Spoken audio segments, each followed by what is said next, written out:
Today, we continue our series on ecology and conservation with a look at a particularly endangered member of the black bear family. 1 in 10 black bears is actually born with a white coat, which is the result of a special gene that surfaces in a few.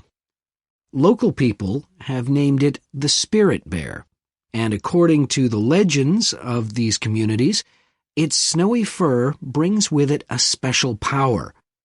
Because of this, it has always been highly regarded by them, so much that they do not speak of seeing it to anyone else. It is their way of protecting it when strangers visit the area. The white bear's habitat is quite interesting. The bear's strong relationship with the old-growth rainforest is a complex one.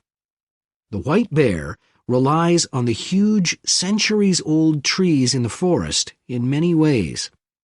For example, the old-growth trees have extremely long roots that help prevent erosion of the soil along the banks of the many fish streams.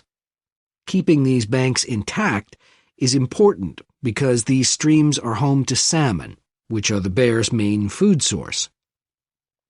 In return, the bear's feeding habits nurture the forest.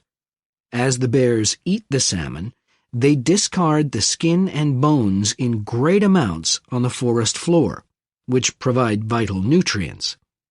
These produce lush vegetation that sustains thousands of other types of life forms, from birds to insects and more. Today, the spirit bear lives off the coast of the province of British Columbia on a few islands. There is great concern for their survival, since it is estimated that less than 200 of these white bears remain. The best way to protect them is to make every effort to preserve the delicate balance of their forest environment. In other words, their ecosystem.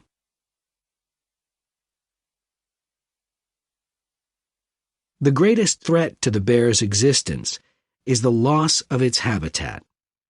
Over many years, logging companies have stripped the land by cutting down a large number of trees. In addition, they have built roads which have fractured the areas where the bear usually feeds, and many hibernation sites have also been lost. The logging of the trees along the streams has damaged the places where the bears fish. To make matters worse, the number of salmon in those streams is declining because there is no legal limit on fishing at the moment.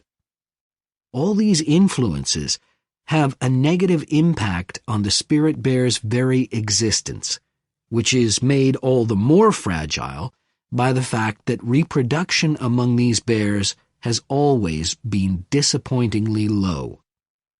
And so, what's the situation going forward? Community organizations, environmental groups, and the British Columbia government are now working together on the problem.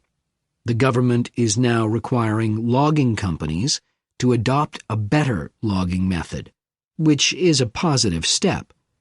However, these measures alone may not be sufficient to ensure a healthy population of the spirit bear in the future.